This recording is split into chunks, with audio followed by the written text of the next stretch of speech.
Thank you very much. I will join the others by saying thank you, Reverend Jackson, and to all of your team for having us here. I am Rosalind McLymont. I was born in Guyana, came to the United States, and then went, because I'm a Garveyite, went to live in Africa, in Uganda first, and then the Democratic Republic of Congo when it was Zaire. And I met the father of this young man and the father of that young man back in those days. So I really feel old. Long before McKinsey and Price Waterhouse Coopers and The Economist all declared that Africa was rising, in 1973, I was a very young lady. I was teaching in Uganda and I saw Africa rising at that time. There are certain areas of this wonderful evolution in Africa that we really need to be frank about, I think. Youth, for example. It is a young continent. Is the investment in youth there? Youth, I believe, offers an industry. The development of youth, capacity building, looking at their ideas. East Africa, which, forgive me, is my favorite part of the continent. If you look at Kenya and you look at the technology innovation that is coming out of Kenya, and then you go to Ghana, where my ancestors traced their roots, and you look at this, you see the same innovation, awesome innovation, technology that is not just applied to local issues in Africa, local problems, addressing local problems, but which are translated on a global scale. That's why Google is there, and Yahoo, and all of the others. That's why they're investing. Are the African governments investing in the youth and encouraging that kind of technological research and development, and investing in their developments? We have on africastrictlybusiness.com, there is a section called FABA, For Africa by Africans, and it lists all of these, we keep updating it, all of the inventions to address local problems that very, very, very young Africans, locally bred sometimes from overseas, but looking at local issues and addressing local problems. It starts there. It starts there at that very, very, very grassroots place. Oh yes, there are big opportunities in the big sectors, in the oil sector, in energy and mining and all of that. But I do believe that when you get to the very, very, very core of what is Africa, which is its people, and then you drill down into that, its youth, I believe the investment in the youth and what they are trying to do, the universities, the condition of the universities, the environment of study and education, those little things that might not seem important, but which are critical in forming the mind of the next leaders of this continent. I believe that investment is still lacking. And so I am very much an advocate of investment in youth, in talking to youth and not seeing them traditionally as individuals who must be seen and not heard. I believe the dialogue between the older generation and the younger generation needs to keep taking place, not just in Africa, but between African Americans, Africans in the diaspora, and Africans on the continent, because the struggles have been the same. And there are lots of lessons to be learned from both sides, I believe.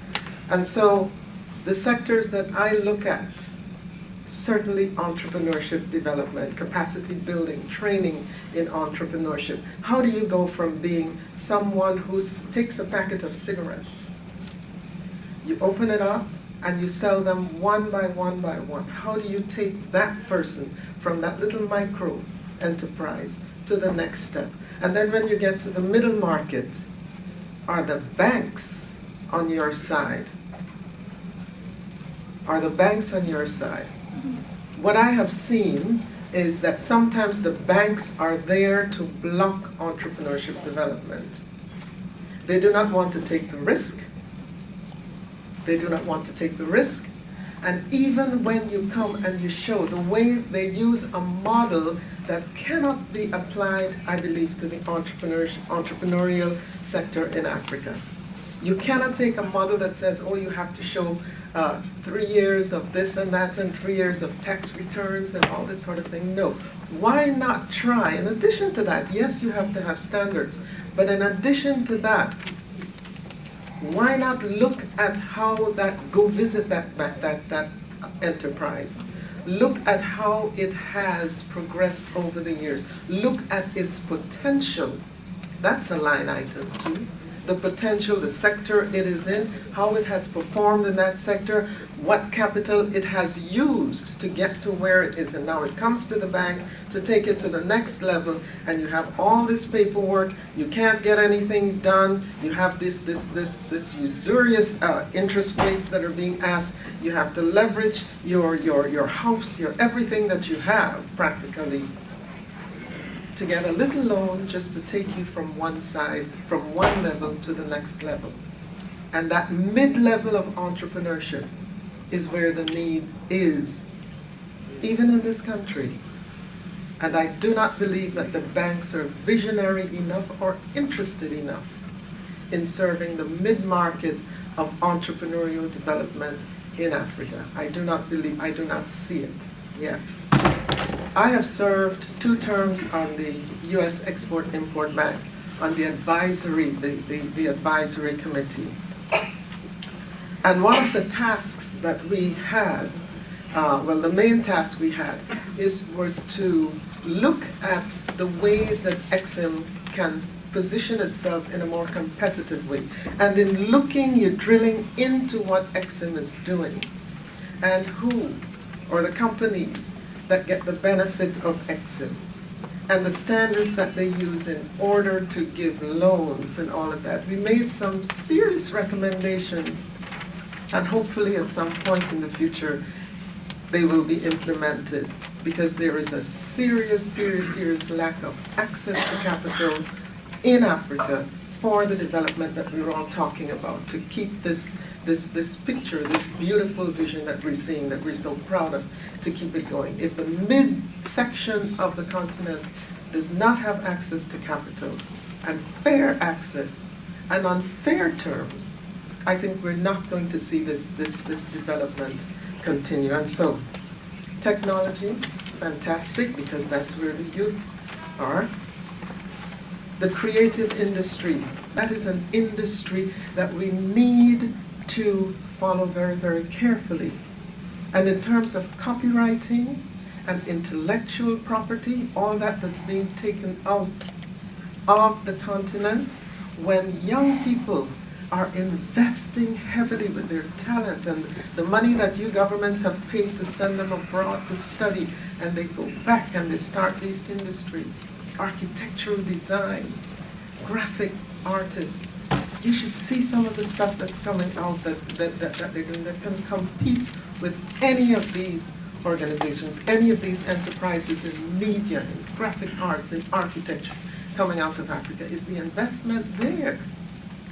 I don't see it. I don't see it. So the creative industries, entertainment, I don't have to tell you about Nollywood. And where did that money come from? It wasn't the government's money. It wasn't overseas investment. But is the government solidly behind the entertainment industry? No. Who's benefiting most from it? Outsiders. And so, research and development, health and wellness, urbanization in Africa is the fastest, I think, in the world. And along with urbanization comes a whole lot of issues. My son, who was born in the Congo, is studying that now. Urban environmental studies, green technologies, agriculture. Within cities, people are planting. You have green walls, you have small gardens, but is the soil being tested for toxicity? Even in the United States, even in New York, some of these gardens that we have, these urban gardens, the soil, when my son goes out to test them, you find that they have these toxins in them. What's happening in Africa? What's happening in the urban centers?